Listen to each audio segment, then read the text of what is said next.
ഇസഹാക്കും റിബേക്കയും അവർ ആത്മീയ ദമ്പതികളാണ്. എങ്കിലും അവർക്ക് കുഞ്ഞുങ്ങൾ ജനിച്ചില്ല. എന്ത് സംഭവിച്ചെന്ന് നമുക്ക് നോക്കാം. ബൈബിളുകൾ എടുക്കുക.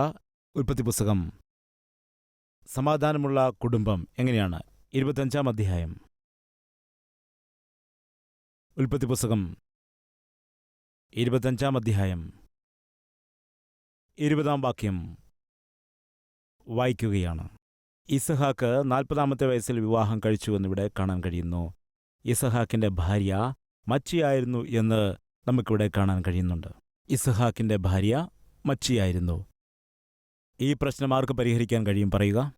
നിന്റെ കുടുംബത്തിൽ പല പല പ്രശ്നങ്ങളുണ്ട്. ഒന്ന്, നിനക്ക് പരിഹരിക്കാൻ കഴിയാവുന്ന പ്രശ്നം. മറ്റൊന്ന്, നിനക്ക് പരിഹരിക്കാൻ കഴിയാത്ത പ്രശ്നം. പ്രശ്നം പരിഹരിക്കാൻ കഴിയുമെങ്കിൽ അങ്ങനെ ചെയ്യുക, കുഴപ്പമില്ലല്ലോ. പ്രശ്നം പരിഹരിക്കാൻ കഴിയില്ലെങ്കിൽ പരിഹരിക്കാൻ കഴിയുന്ന ദൈവത്തിൻ്റെ കരങ്ങളിലേക്ക് വയ്ക്കുക, കുഴപ്പമില്ല. ഇപ്പോൾ ഈ കുടുംബത്തെ നമുക്കൊന്ന് ശ്രദ്ധിക്കാം. ഇവർക്കുണ്ടായിരിക്കുന്ന പ്രശ്നം എന്താണ്? ഇവർക്ക് പരിഹരിക്കാൻ കഴിയാത്തതായ പ്രശ്നമാണ്. പരിഹരിക്കാൻ കഴിയാത്ത പ്രശ്നമുണ്ടായിരുന്നപ്പോൾ ഒരാൾ മറ്റൊരാളെ നിന്ദിക്കാൻ പോയില്ല. അതാണ് പറയുന്നത്. സാധാരണമായിട്ട് കുടുംബത്ത് പ്രശ്നങ്ങൾ ഉണ്ടാകുമ്പോൾ ഭാര്യയും ഭർത്താവും ചെയ്യുന്ന ഒരു ഭോഷത്വം എന്താണെന്ന് വെച്ചാൽ പരസ്പരം അവർ നിന്ദിക്കും, കലഹിക്കും, അങ്ങോട്ടും ഇങ്ങോട്ടും തർക്കിക്കും. ചില ഭർത്താക്കന്മാർക്ക് എന്തെങ്കിലും വഴക്ക് പറഞ്ഞില്ലെങ്കിൽ സമാധാനമില്ല. ചില ഭാര്യമാർക്കും എന്തെങ്കിലും വഴക്കുണ്ടാക്കിയില്ലെങ്കിൽ സ്വസ്ഥതയില്ല. ചില ഭാര്യമാർക്കുള്ള ഒരു ടാലൻ്റ് എന്താണെന്ന് വെച്ചാൽ കിടന്നുറങ്ങുന്ന ഭർത്താവിനെ എഴുന്നേൽപ്പിച്ച് വഴക്കുണ്ടാക്കും. അതെന്താണെന്നറിയില്ല. കിടന്നുറങ്ങിയായിരിക്കും. അപ്പോൾ ഭർത്താവിനോട്, പോത്തിനെ പോലെ കിടന്നുറങ്ങുകയാണോ? ഞാൻ പറയുന്നതൊന്നും നിങ്ങൾ കേൾക്കുന്നില്ലേ? ഞാൻ പറയുന്നത് എന്താണെന്ന് നിങ്ങൾക്ക് കേൾക്കാൻ പറ്റില്ലേ എന്ന് പറഞ്ഞുകൊണ്ട് എഴുന്നേൽപ്പിച്ചിട്ട്, ഞാൻ പറയുന്നത് കേൾക്കുന്നുണ്ടോ? അങ്ങനെയാണെങ്കിൽ പിന്നെ അവസാനം എന്താണ് സംഭവിക്കുന്നത്? ക്ഷീണിച്ച് കിടന്നുറങ്ങുന്ന ഈ മനുഷ്യൻ ദേഷ്യപ്പെട്ട് എഴുന്നേറ്റിട്ട് പിന്നെ ആകപ്പാടെ ബഹളമായിരിക്കും.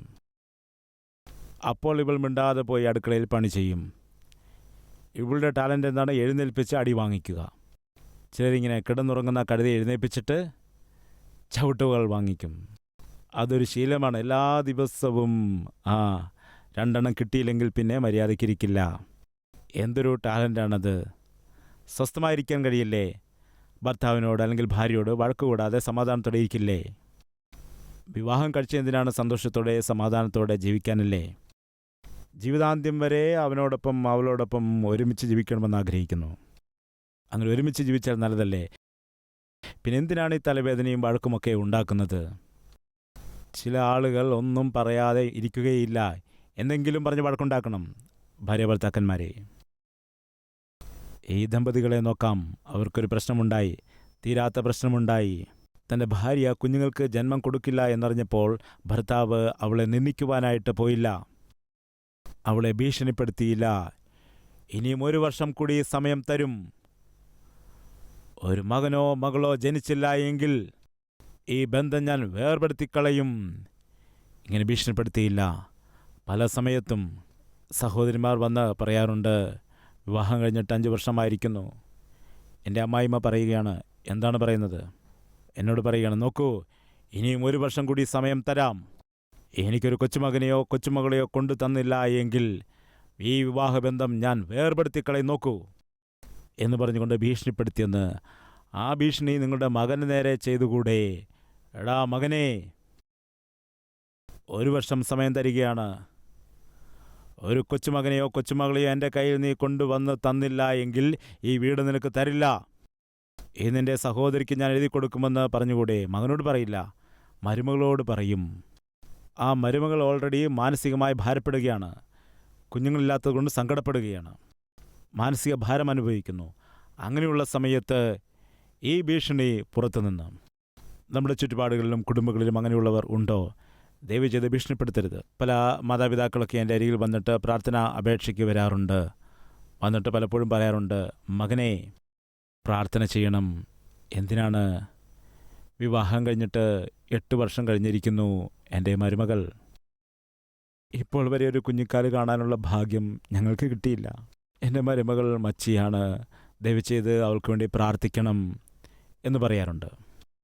ശരിയമ്മേ, പ്രാർത്ഥിക്കാം. കർത്താവേ, ഇവരുടെ മകൻ എന്ത് കുറവാണോ ഉള്ളത്? ആർക്കാണ്? ഇവരുടെ മകൻ ഏത് കുറവാണോ ഉള്ളത്? എന്തുകൊണ്ടാണ് ഒരു മകനെ അല്ലെങ്കിൽ മകളെ ജനിപ്പിക്കാൻ കഴിയാത്തത്? അയ്യോ, മകനല്ല, മരുമകളാണ്. എന്തുകൊണ്ടാണ് മരുമകൾക്ക് മാത്രം കുറ്റം വരുന്നത്? മകന് പ്രശ്നങ്ങളുണ്ടാകില്ലേ? മകനിൽ കുറവുകൾ ഉണ്ടായിരിക്കില്ലേ? എന്നാൽ ഇവരെക്കുറിച്ച് സംസാരിക്കില്ല. കുഞ്ഞുങ്ങൾ ജനിച്ചില്ലെങ്കിൽ മരുമകളുടെ കുറ്റം, എന്തെങ്കിലും പ്രശ്നമുണ്ടായ മരുമകളുടെ കുറ്റം, പെൺകുട്ടികളാണ് കുറ്റക്കാർ. അത് തെറ്റാണ്. നിങ്ങൾ ഒരിക്കലും നിന്ദിക്കരുത്. വീണ്ടും പറയട്ടെ, അത് ഭർത്താവാകട്ടെ അല്ലെങ്കിൽ ഭാര്യയാകട്ടെ, കഷ്ടതയിൽ കൂടി, ബുദ്ധിമുട്ടിൽ കൂടി, സാമ്പത്തിക ഞെരുക്കത്തിൽ കൂടിയൊക്കെ പോകുമ്പോൾ ഭർത്താവ് മനസ്സിലാക്കണം, ഭാര്യ മനസ്സിലാക്കണം, ആശ്വസിപ്പിക്കണം, അല്ലാതെ സ്വസ്ഥത കെടുത്തുവാൻ പാടില്ല. റിബേക്ക അപ്പോൾ തന്നെ മാനസികമായി വളരെ ഭാരപ്പെട്ടിരിക്കുന്നു. കർത്താവ് നിന്റെ ഹിതപ്രകാരമാണല്ലോ വിവാഹം കഴിച്ചത്, എന്തുകൊണ്ട് ഞങ്ങൾക്ക് കുഞ്ഞുങ്ങളുണ്ടാകുന്നില്ല? കുഞ്ഞുങ്ങൾ ജനിച്ചില്ല. അപ്പോൾ ഭർത്താവായിരുന്ന ഇസഹാക്ക് എന്തു ചെയ്തുവെന്ന് നമുക്ക് നോക്കാം. ഇസഹാക്കിൻ്റെ ഭാര്യ മച്ചിയായിരുന്നു. അതുകൊണ്ട് അവൻ നിന്ദിച്ചില്ല, ഉപദ്രവിച്ചില്ല, ഭീഷണിപ്പെടുത്തിയില്ല, ഉപേക്ഷിക്കുമെന്ന് പറഞ്ഞില്ല, വേർപിരിയുമെന്ന് പറഞ്ഞില്ല, വീട്ടിൽ നിന്ന് പുറത്താക്കുമെന്ന് പറഞ്ഞില്ല. പിന്നെ എന്താണ് ചെയ്തത് നോക്കാം. തൻ്റെ ഭാര്യ മച്ചിയായിരുന്നതുകൊണ്ട് ഇസഹാക്ക് അവൾക്കു വേണ്ടി യഹോവയോട് എന്താണ് പ്രാർത്ഥിച്ചു. അത് നമ്മൾ ചെയ്യണം. ഇത് പരിഹരിക്കാൻ കഴിയാത്ത പ്രശ്നമാണ്, തീവ്രമായ പ്രശ്നമാണ്, അതുപോലെ സഹിക്കാൻ കഴിയാത്ത പ്രശ്നമാണ്. ഇസഹാക്ക് എന്താണ് ചെയ്തത്? ഭാര്യയെ ഒന്നും കുറ്റപ്പെടുത്തിയില്ല. ഭർത്താക്കന്മാരെ, ഭാര്യയെ കുറ്റം പറഞ്ഞിട്ട് കാര്യമില്ല. ഭാര്യമാരെ, ഭർത്താവിനോട് കോപിച്ചിട്ട് കാര്യമില്ല. പിന്നെന്ത് ചെയ്യണം? എന്തു ചെയ്താൽ പ്രശ്നം പരിഹരിക്കപ്പെടും? ദൈവത്തോട് പ്രാർത്ഥിച്ചാൽ പരിഹരിക്കപ്പെടും. ഇസഹാക്കിന് പ്രാർത്ഥിക്കുവാൻ അറിയാം. അതുകൊണ്ട് അവൻ പ്രാർത്ഥിച്ചു, കർത്താവേ, ഞങ്ങൾക്ക് കുഞ്ഞുങ്ങളില്ല. എൻ്റെ ഭാര്യ മച്ചിയായകൊണ്ട് ദുഃഖത്തിലായിരിക്കുന്നു. അവളുടെ കണ്ണുനീർ കാണാൻ കഴിയുന്നില്ല. ദയവ് ചെയ്ത് ഉത്തരം നൽകണമേ. കാൽവറി ടെമ്പിളിനൊരു പ്രത്യേകതയുണ്ട്. എന്താണെന്നറിയാമോ? ഞായറാഴ്ച നിങ്ങൾ ആലയത്തിൽ വന്നു എന്നിരിക്കട്ടെ. ഇവിടെ സതീഷ് കുമാർ അല്ല പ്രാർത്ഥിക്കുന്നത്. ഒരാൾക്ക് വേണ്ടി മറ്റൊരാൾ പ്രാർത്ഥിക്കും. എന്തുകൊണ്ടെന്നാൽ ഞാൻ ഒരുപക്ഷെ നിങ്ങൾക്കായി പ്രാർത്ഥിക്കുമ്പോൾ നിങ്ങൾക്ക് വിടുതൽ ലഭിച്ചെന്നിരിക്കട്ടെ. നിങ്ങൾ എന്താണ് പിന്നെ പറയുന്നത്? നാട് മുഴുവൻ പറഞ്ഞു പരത്തും. എന്താണ് നിങ്ങൾക്കറിയാമോ? ഉദരഫലമില്ലാതിരുന്നപ്പോൾ സതീഷ് കുമാർ എനിക്കായി പ്രാർത്ഥിച്ചപ്പോൾ ദൈവം മനസ്സിലെ കാണിച്ച് എനിക്കൊരു മറുപടി തന്നു. സതീഷ് കുമാറിൻ്റെ പ്രാർത്ഥനയ്ക്ക് വലിയ ശക്തിയുണ്ട് എന്ന് പറഞ്ഞ് സതീഷ് കുമാറിനെ പുകഴ്ത്തും. അത് ദൈവത്തിൻ്റെ ഹിതമല്ല. എത്ര വലിയ ദൈവദാസൻ പ്രാർത്ഥിച്ചാലും ഉത്തരം നൽകേണ്ടത് ആരാണ്? കർത്താവാണ്. ഉത്തരം നൽകേണ്ടവൻ കർത്താവാണ്. അതുകൊണ്ട് നിങ്ങൾ ആരെയാണ് പുകഴ്ത്തേണ്ടത്? ആരെയാണ് മഹത്വപ്പെടുത്തേണ്ടത്? ദൈവത്തെ ഉയർത്തണം, ദൈവത്തെ മഹത്വപ്പെടുത്തണം, അല്ലാതെ ദൈവദാസന്മാരെയല്ല. അതുകൊണ്ട് നിങ്ങൾ അങ്ങനെ പറയുമോ എന്ന് ഭയന്നുകൊണ്ട് ഞാൻ എന്ത് പറയും? വരും, നമുക്ക് എല്ലാവർക്കും ചേർന്ന് പ്രാർത്ഥിക്കാം എന്ന് പറയും. എഴുന്നേറ്റ് നിൽക്കുക എന്ന് പറയും. ഒരാളുടെ കരം മറ്റൊരാൾ പിടിക്കുമെന്ന് പറയും. അങ്ങനെ പരസ്പരം കരങ്ങൾ കോർക്കും. നിന്റെ പ്രശ്നം എന്താണ്? അടുത്ത് നിൽക്കുന്ന വ്യക്തിയോട് പറയുക. അടുത്ത് നിൽക്കുന്ന വ്യക്തിയുടെ പ്രശ്നം നിന്നോട് പറയും. കർത്താവ് അരുളി ചെയ്തു, എവിടെയാണോ 2 or 3 പേർ എൻ്റെ നാമത്തിൽ കൂടി വന്ന് ഐക്യതയോടെ എന്തിനെങ്കിലും ബന്ധിച്ചാൽ സ്വർഗത്തിലും അത് ബന്ധിക്കപ്പെട്ടിരിക്കും. ഒരാൾക്കായി മറ്റൊരാൾ പ്രാർത്ഥിക്കുക, ഒരാളുടെ ഭാരം മറ്റൊരാൾ വഹിക്കുക എന്ന് ദൈവം പറഞ്ഞതുകൊണ്ട് 2 or 3 പേർ ചേർന്ന് പ്രാർത്ഥിക്കുമ്പോൾ നിങ്ങൾ എന്തിനെയാണോ ബന്ധിക്കുന്നത്, സ്വർഗത്തിലും ദൈവം ബന്ധിക്കും. നിങ്ങൾ ബന്ധിക്കുക. ജോലിയില്ലായ്മയൊക്കെ ബന്ധിക്കുക, നിങ്ങളുടെ ഞെരുക്കത്തെ ബന്ധിക്കുക, ആരോഗ്യപ്രശ്നത്തെ ബന്ധിക്കുക, പ്രാർത്ഥിക്കുക. ബൈബിൾ എന്താണ് പറയുന്നത്? ഇയ്യോബ് തൻ്റെ സ്നേഹിതന്മാർക്ക് വേണ്ടി പ്രാർത്ഥിച്ചപ്പോൾ ഇരട്ടി അനുഗ്രഹം പ്രാപിച്ചെടുക്കാനിടയായി. മനസ്സിലായോ? നിങ്ങൾക്ക് വേണ്ടി പ്രാർത്ഥിച്ചാൽ മറുപടി ലഭിക്കും. എന്നാൽ മറ്റുള്ളവർക്ക് വേണ്ടി നിങ്ങൾ പ്രാർത്ഥിക്കുകയാണെങ്കിൽ ഇരട്ടി അനുഗ്രഹം ലഭിക്കും. ഇതാണ് ദൈവമക്കൾക്കുള്ള വിശ്വാസം. ഒരു ദിവസം ഒരു സഹോദരി വന്നിട്ട് എന്നോട് പറഞ്ഞു, ദൈവദാസ, ഒരാൾക്ക് വേണ്ടി മറ്റൊരാൾ പ്രാർത്ഥിക്കാനായി പറഞ്ഞുവല്ലോ. അതെ, എന്തു സംഭവിച്ചെന്നറിയാമോ? എൻ്റെ അടുത്ത് അന്ന് നിന്നതായ സഹോദരി പറഞ്ഞു, സിസ്റ്ററെ, എനിക്ക് വേണ്ടി പ്രാർത്ഥിക്കണമെന്ന്. എന്ത് എന്ന് ഞാൻ ചോദിച്ചു. വിവാഹം കഴിഞ്ഞിട്ട് 5 വർഷമായിരിക്കുന്നു, കുഞ്ഞുങ്ങളില്ല എന്ന് പറഞ്ഞു. എനിക്ക് സഹിക്കാൻ കഴിയുന്നില്ല എന്ന് ആ സഹോദരി എന്നോട് പറഞ്ഞു. അങ്ങെന്താണ് ആദ്യം പറഞ്ഞത്? നിങ്ങൾക്ക് വേണ്ടി നിങ്ങൾ പ്രാർത്ഥിച്ചാൽ ലഭിക്കുന്ന അനുഗ്രഹത്തേക്കാൾ മറ്റുള്ളവർക്ക് വേണ്ടി നിങ്ങൾ പ്രാർത്ഥിക്കുകയാണെങ്കിൽ ഇരട്ടി അനുഗ്രഹങ്ങൾ ലഭിക്കുമെന്ന് പലപ്പോഴും അങ്ങ് പറയാറുണ്ടല്ലോ. ബ്രദറെ, എൻ്റെ പ്രശ്നം എന്തെന്നറിയാമോ? 10 വർഷമായിട്ട് എനിക്ക് കുഞ്ഞുങ്ങളില്ല. 5 വർഷമായി കുഞ്ഞുങ്ങളില്ലാത്തതായ സിസ്റ്റർ എന്താണ് പറയുന്നത്? 10 വർഷമായിട്ട് കുഞ്ഞുങ്ങളില്ലാത്തതായ സഹോദരിയായിരിക്കും. ആ സഹോദരിയുടെ കാര്യം ഇവർക്ക് അറിയില്ല. 5 വർഷമായി എനിക്ക് കുഞ്ഞുങ്ങളില്ല സിസ്റ്റർ, പ്രാർത്ഥിക്കണമേ എന്ന് പറഞ്ഞു. ഇവൾക്കാണെങ്കിൽ 10 വർഷമായിട്ട് കുഞ്ഞുങ്ങളില്ല. എന്നാൽ അവളുടെ കൈ പിടിച്ച് പ്രാർത്ഥിച്ചു, കർത്താവേ, 5 വർഷമായിട്ട് കുഞ്ഞുങ്ങളില്ലാതെ ഭാരപ്പെടുകയാണ്. അപമാനങ്ങൾ സഹിക്കാൻ കഴിയുന്നില്ല. ദയവ് ചെയ്ത് ഈ സിസ്റ്ററിനൊരു അത്ഭുതം ചെയ്യണമേ, ഉദരഫലത്തെ കൊടുക്കണമേ. ഉദരഫലമില്ല എങ്കിൽ ഉണ്ടാകുന്നതായ അപമാനങ്ങൾ എന്തൊക്കെയാണെന്ന് 10 വർഷമായി താൻ അനുഭവിക്കുന്നത് കൊണ്ട് അവളുടെ കൈപിടിച്ച് കണ്ണുനീരോടെ പ്രാർത്ഥിക്കാനിടയായി. കുറച്ച് ആഴ്ചകൾ കഴിഞ്ഞതിന് ശേഷം ഈ 10 വർഷമായി കുഞ്ഞുങ്ങളില്ലാത്തതായ സിസ്റ്റർ 5 വർഷമായി കുഞ്ഞുങ്ങളില്ലാത്തതായ സിസ്റ്ററിന് വേണ്ടി പ്രാർത്ഥിച്ചില്ലേ, അവൾ വന്നിട്ട് പറഞ്ഞു, സിസ്റ്ററെ, കഴിഞ്ഞ പ്രാവശ്യം സിസ്റ്റർ എനിക്ക് വേണ്ടി പ്രാർത്ഥിച്ചില്ലേ, നിങ്ങളുടെ പ്രാർത്ഥന ദൈവം കേൾക്കുവാനിടയായി. ഇപ്പോൾ ഞാൻ ഗർഭിണിയായിരിക്കുന്നു സിസ്റ്റർ എന്ന് പറഞ്ഞു. ഇങ്ങനെ സന്തോഷത്തോടെ പറഞ്ഞു. അവൾക്കൊന്നും മനസ്സിലായില്ല. എന്താണ് കർത്താവേ, 5 വർഷമായി കുഞ്ഞുങ്ങളില്ലാതെ ഭാരപ്പെടുന്ന ആ സഹോദരിക്ക് വേണ്ടി ഞാൻ പ്രാർത്ഥിച്ചപ്പോൾ നിന്റെ പ്രാർത്ഥന കേട്ടല്ലോ, അവൾക്ക് ഉദരഫലം നിശ്ചയമായിരിക്കുന്നുവല്ലോ. ദേവദാസ, അന്നെൻ്റെ മനസ്സൊരുപാട് വിഷമിച്ചു എന്നവൾ പറഞ്ഞു. എന്നാൽ കുറേ ദിവസം കഴിഞ്ഞ് എൻ്റെ ആരോഗ്യസ്ഥിതി മോശമായി ആശുപത്രിയിൽ ചെല്ലാനിടയായി. പരിശോധനകൾ നടത്തി, പ്രഗ്നൻസി ടെസ്റ്റുകളും നടത്തി. ഡോക്ടർ വന്നിട്ട് പറഞ്ഞു, 10 വർഷമായിട്ട് കുഞ്ഞുങ്ങളില്ലെന്ന് പറഞ്ഞ് ഭാരപ്പെടുകയാണല്ലോ, നിങ്ങൾക്കൊരു നല്ല വാർത്തയാണ്. എന്താണ്? 2 കുട്ടികളാണ്. അതെ, 2 കുഞ്ഞുങ്ങൾ നിങ്ങളുടെ ഉദരത്തിലുണ്ട്. ബ്രദർ, ദൈവം എനിക്ക് 2 കുഞ്ഞുങ്ങളെ ദാനമായി തന്നു. വചനം 100% സത്യമാണ്. പ്രിയ സഹോദര സഹോദരി, പ്രശ്നങ്ങളുണ്ടാകുമ്പോൾ ഒരാളെ മറ്റൊരാൾ കുറ്റപ്പെടുത്തുന്നത്, തർക്കിക്കുന്നത്, ഇതൊന്നും പരിഹാരമാവുകയില്ല. പ്രാർത്ഥിക്കുന്നതാണ് പരിഹാരം. ഉദരബലമില്ലാത്തതുകൊണ്ട് ഇസഹാക്ക് എന്തു ചെയ്തു? പ്രാർത്ഥിക്കാനിടയായി. അതല്ലാതെ ഒരു വാക്കുപോലും, കുഞ്ഞുങ്ങളുണ്ടാകാത്ത ഭാരത്തിലായിരിക്കുന്ന റിബേക്കയെ ഒരു വാക്കുകൊണ്ട് പോലും നിന്ദിക്കാനിടയായില്ല. എന്തുകൊണ്ടാണ്? വീട്ടിൽ പ്രശ്നങ്ങളുണ്ടായിരുന്നിട്ടും അവർക്ക് 2 പേരുടെയും മധ്യയിൽ ഒരു സമാധാനം ഉണ്ടായിരുന്നു. അവരുടെ സമാധാനത്തെ നഷ്ടമാക്കിയില്ല. അവർക്കുണ്ടായിരുന്ന ഐക്യതയെ നഷ്ടമാക്കിയില്ല. 2 പേർക്കും തമ്മിലുണ്ട സ്നേഹത്തെ കളഞ്ഞില്ല. അവർ അനുഭവിച്ച കർത്താവിൻ്റെ സാന്നിധ്യത്തെ നഷ്ടമാക്കിയില്ല. പ്രശ്നങ്ങൾ കടന്നുവരും. അപ്പോഴാണ് യഥാർത്ഥ ഭർത്താവിൻ്റെ സ്വഭാവം, ഭാര്യയുടെ യഥാർത്ഥമായ സ്വഭാവം, ഭർത്താവിൻ്റെ സ്നേഹം, ഭാര്യയുടെ സ്നേഹം, മകൻ്റെ സ്നേഹം, മകളുടെ സ്നേഹം, അമ്മയുടെയും അപ്പൻ്റെയും സ്നേഹം എപ്പോഴാണ് പുറത്തു വരുന്നത്? പ്രശ്നങ്ങളുണ്ടാകുമ്പോൾ. മഴ പെയ്യുമ്പോൾ മാത്രമാണല്ലോ ഭാര്യയും ഭർത്താവും ഒരു കുടക്കീഴിൽ പോകുന്നത്. അല്ലെങ്കിൽ ഒരാൾ മുൻപിൽ പോകും, മറ്റൊരാൾ എന്തു ചെയ്യും? പ്രകാരെ വരും. 2 പേരും ഒരുമിച്ച് പോവുകയില്ല. ഇപ്പോൾ മഴ വരികയാണെങ്കിൽ ഭർത്താവ് കുട നിവർത്തിയാൽ ഭാര്യ എന്തു ചെയ്യും? ആ കുടയുടെ കീഴിലേക്ക് വരും. മക്കളും കുടയുടെ കീഴിൽ വരും. ചില സമയത്ത് അങ്ങോട്ടും ഇങ്ങോട്ടും പിണങ്ങിയിരിക്കുമ്പോൾ ദൈവം എന്തു ചെയ്യും എന്നറിയാമോ? ഏതെങ്കിലും ഒരു പ്രശ്നത്തെ അയച്ചിട്ട് 2 പേരെയും ഒരുമിപ്പിക്കും, ചേർക്കും. ആ മഴ വരുന്നല്ലോ, നിങ്ങൾ കുടയും കൊണ്ടുപോയിക്കോ, ഞാൻ വന്നേക്കാം എന്ന് പറയുന്നതായ ചില ആളുകളുമുണ്ട്. അവരുടെ കാര്യമല്ല. എന്തുകൊണ്ടാണ് ദൈവം പ്രശ്നങ്ങളെ അനുവദിക്കുന്നു എന്നതറിയാമോ? നിങ്ങൾ ഒരുമിച്ച് പോകാനാണ്. ദൈവം എന്തുകൊണ്ടാണ് പ്രശ്നത്തെ കുടുംബത്തിൽ അനുവദിക്കുന്നത്? നിങ്ങൾ പരസ്പരം മനസ്സിലാക്കാനാണ്. സ്നേഹവും വാത്സല്യവും ഒക്കെ പങ്കുവയ്ക്കാനാണ്. അതുപോലെ നമ്മുടെ ജീവിതത്തിൽ പലപ്പോഴും അനാരോഗ്യവും ദൈവം അനുവദിച്ച് തരാറുണ്ട്. എന്തുകൊണ്ട് അനുവദിക്കുന്നതെന്നറിയാമോ? ദൈവം എത്ര ശക്തനാണ്, എത്ര ബലമുള്ളവനാണ് എന്ന് പറഞ്ഞ് ദൈവത്തെ ചോദ്യം ചെയ്യുന്ന ആളുകളെ തൻ്റെ അടുക്കിലേക്ക് ആകർഷിക്കുവാനായിട്ട് ദൈവം ചില സമയത്ത് രോഗങ്ങളെയും അനുവദിക്കാറുണ്ട്. അയാളൊരു ക്യാൻസർ സ്പെഷ്യലിസ്റ്റാണ്.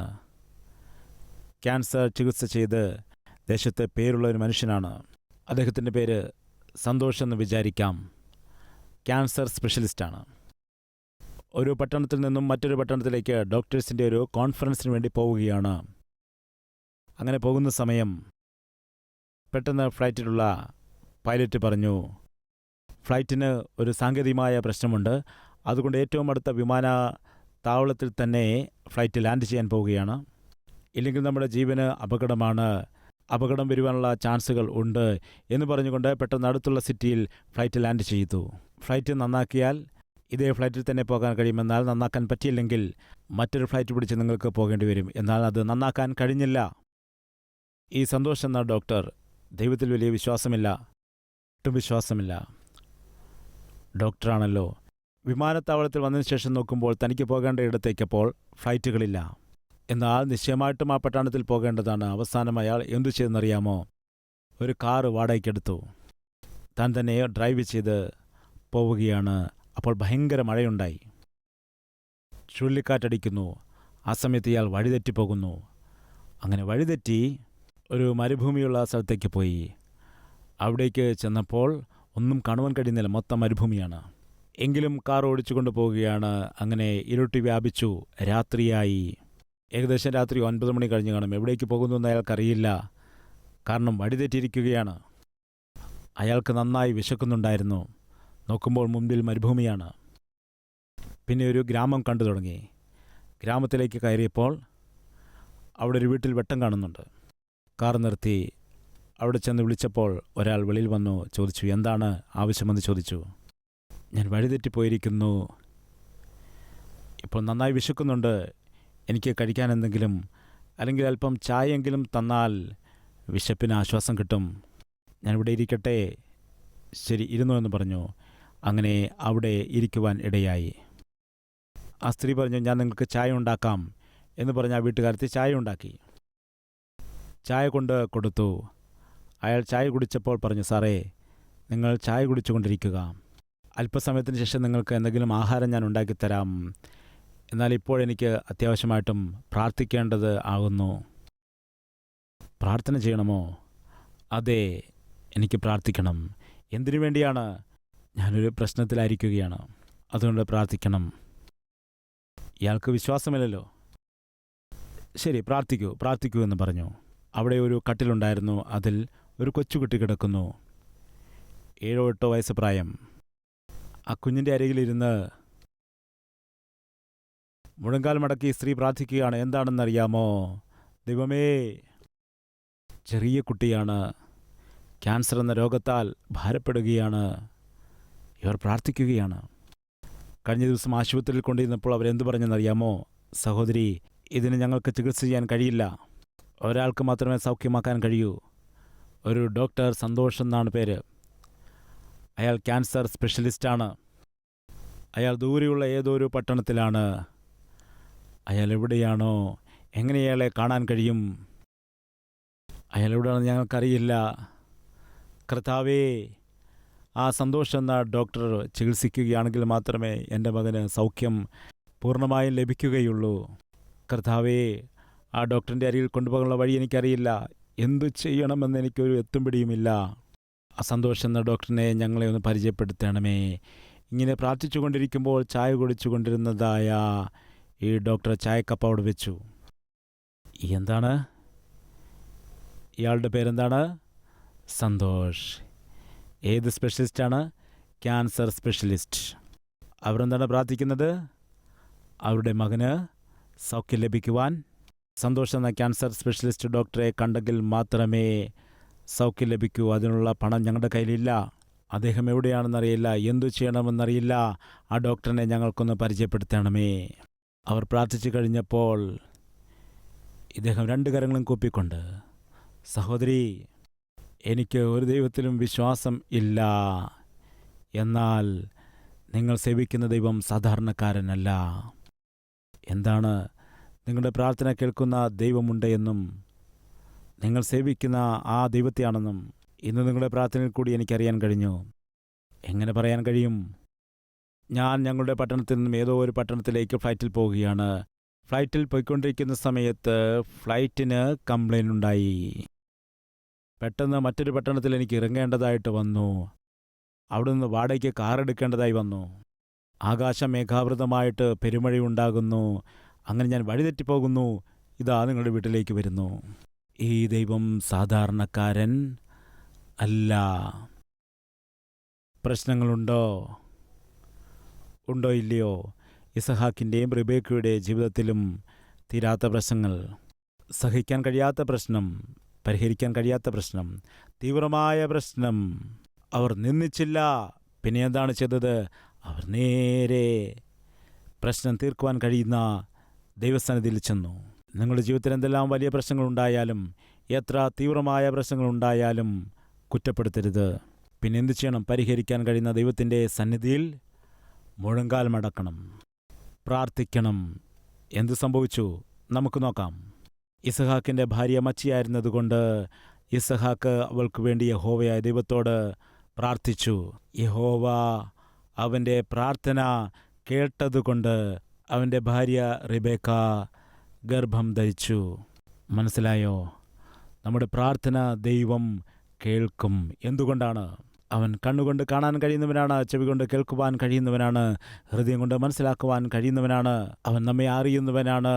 നിങ്ങളുടെ പ്രാർത്ഥന കേട്ട് ശ്രേഷ്ഠമായ ഉത്തരം നൽകാൻ കഴിയുന്നവനാണ്. മച്ചിയാക കൊണ്ട് ദുഃഖിച്ചിരുന്നപ്പോൾ ഇവിടെ എന്താണ് ചെയ്തത്? അവൻ്റെ ഭാര്യ റിബേക്ക ഗർഭം ധരിച്ചു. അവളുടെ ഉള്ളിൽ ശിശുക്കൾ തമ്മിൽ തിക്കിയപ്പോൾ ഒരു കുഞ്ഞിനെയാണോ 2 കുഞ്ഞിനെയാണോ ദൈവം തന്നത്? ഉറക്കെ പറയുക. അതിൻ്റെ അർത്ഥം എന്താണ്? നിങ്ങൾ ചോദിക്കുന്നതിനേക്കാൾ, നിങ്ങൾ നനയ്ക്കുന്നതിനേക്കാൾ അത്യന്തം പരമായ മറുപടി നൽകുവാൻ കഴിവുള്ള ദൈവമാണ്. ആരാണ്? യേശു. മനസ്സിലായോ? നിങ്ങൾ ചോദിച്ചതിനേക്കാൾ, നനച്ചതിനേക്കാൾ അധികമായ മറുപടി നൽകുന്നവനാണ് നമ്മൾ സേവിക്കുന്നവനായ കർത്താവ്. പ്രശ്നങ്ങളുണ്ടാകും. ദൈവത്തിൽ വിശ്വസിക്കുകയും പ്രാർത്ഥിക്കുകയും ചെയ്യുന്ന നമ്മുടെ ജീവിതത്തിൽ പ്രശ്നങ്ങൾ ഉണ്ടാകും. അവയെ 2ആയിട്ട് ഡിവൈഡ് ചെയ്യുക. പരിഹരിക്കാൻ കഴിയുമെങ്കിൽ പരിഹരിക്കുക, കഴിയില്ല എങ്കിൽ അത് നേരെ ദൈവത്തിൻ്റെ സന്നിധിയിൽ കൊണ്ടുവയ്ക്കുക. വിശ്വസിക്കുക, ദൈവം നിങ്ങളുടെ ജീവിതത്തിലും അത്ഭുതം ചെയ്യുമെന്ന്. റിബേക്കയുടെയും ഇസഹാക്കിൻ്റെ ജീവിതത്തിൽ പ്രശ്നങ്ങളുണ്ടായപ്പോൾ അവർ കുറ്റപ്പെടുത്തിയില്ല. എന്താണ് ചെയ്തത്? നേരെ ദൈവത്തോട് പ്രാർത്ഥിച്ചപ്പോൾ ഡബിൾ ബ്ലെസ്സിങ്, ഒരനുഗ്രഹമല്ല, ഡബിൾ ബ്ലെസ്സിങ്. വരും, നമുക്ക് പ്രാർത്ഥിക്കാം.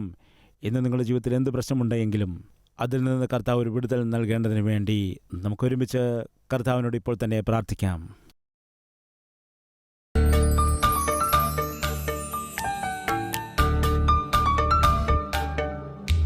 മഹാപരിശുദ്ധനായ സ്നേഹവാനായ പിതാവേ, വളരെ ശ്രേഷ്ഠമായ ശക്തമായ വചനത്തിൽ കൂടി എല്ലാവരോടും സംസാരിച്ചതോർത്ത് സ്തുതിക്കുന്നു. ഞങ്ങൾ ആത്മീയരാണെങ്കിൽ ഞങ്ങളുടെ ജീവിതത്തിൽ പ്രശ്നങ്ങൾ ഉണ്ടാകും. എന്നാൽ അവ ഒരുപക്ഷെ ഞങ്ങൾക്ക് തീർക്കാൻ കഴിയുന്ന പ്രശ്നങ്ങളായിരിക്കാം, അല്ലെങ്കിൽ കഴിയാത്ത പ്രശ്നങ്ങളായിരിക്കാം. ഒരുപക്ഷെ അത് തീർക്കാൻ കഴിയില്ലെങ്കിൽ നേരെ കൊണ്ടുവന്ന ദൈവത്തിൻ്റെ സന്നിധിയിൽ വെച്ചാൽ, കർത്താവ്, ഏത് പ്രശ്നത്തെയും പരിഹരിക്കുവാൻ കഴിയുന്ന അത്ഭുതവാനായ ദൈവമാണല്ലോ നീ. പരിഹരിക്കാൻ കഴിയാത്ത പ്രശ്നം, സഹിക്കാൻ കഴിയാത്ത പ്രശ്നം, തീവ്രമായ പ്രശ്നം, അതെന്തു തന്നെ ആയാലും നിന്റെ സന്നിധിയിൽ മുഴങ്കാൽ മടക്കി ഞങ്ങൾ പ്രാർത്ഥിച്ചാൽ, കർത്താവെ, ഞങ്ങൾ ചോദിക്കുന്നതിലും നനയ്ക്കുന്നതിലും അത്യന്തം പരമായി അത്ഭുതവാനായ ദൈവമാണല്ലോ കർത്താവെ. അതുകൊണ്ട് നിന്റെ സന്നിധിയിൽ കടന്നു വന്നുകൊണ്ട് ഇന്ന് ആരൊക്കെയാണോ ആത്മരക്ഷയുടെ കാര്യത്തിൽ പ്രാർത്ഥിക്കുന്നത്, കർത്താവെ, എൻ്റെ ജീവിതത്തിൽ കടന്നു വരണമേ, എൻ്റെ പഴയ ജീവിതത്തെ എടുത്ത് മാറ്റണമേ, അശുദ്ധി നിറഞ്ഞ ജീവിതത്തെ മാറ്റിയിട്ട് വിശുദ്ധിയുള്ള ജീവിതം നൽകണമേ, എൻ്റെ ഹൃദയത്തിൽ പ്രവേശിക്കണമേ എന്ന് പ്രാർത്ഥിക്കുന്നവരുടെ ഹൃദയത്തിൽ പ്രവേശിക്കണമേ, അവരുടെ ജീവിതത്തിലേക്ക് പ്രവേശിക്കണമേ, ഗൃഹത്തിലേക്ക് പ്രവേശിക്കണമേ. അതുപോലെ രോഗത്താൽ ഭാരപ്പെട്ടുകൊണ്ടിരിക്കുന്ന സകല വ്യക്തികൾക്കും അത്ഭുതകരമായ വിടുതൽ കൊടുക്കണം. ജോലിയില്ലാതെ ഭാരപ്പെടുന്ന സഹോദരങ്ങൾക്ക് നല്ല ജോലിയെ നീ കൊടുക്കണമേ. ഉദരഫലമില്ലാതെ ഭാരപ്പെടുന്ന ദമ്പതികൾക്ക് വരുന്ന വർഷം ഈ സമയമാകുമ്പോഴേക്കും ശ്രേഷ്ഠമായ ഉത്തരം നീ അവരുടെ കൈകളിൽ കൊടുക്കണമേ. നിരാശപ്പെട്ട് കലഹിച്ച് വേർപിരിയാൻ ആഗ്രഹിച്ചിരിക്കുന്നതായ ദമ്പതികളുടെ ജീവിതത്തിൽ കർത്താവേ, ഈ ദിവസം തന്നെ ശാന്തിയും സമാധാനം കൊടുക്കണം, ഐക്യത കൊടുക്കണം. ഓരോ ഭാര്യമാരും ഭർത്താവിനെ അനുസരിക്കാനും ഓരോ ഭർത്താവും ഭാര്യയെ സ്നേഹിച്ചുകൊണ്ട് നിന്റെ ഹിതം ചെയ്യാൻ സഹായിക്കണമെന്ന് യേശുക്രിസ്തുവിന്റെ നാമത്തിൽ അപേക്ഷിക്കുന്നു പിതാവേ, ആമേൻ.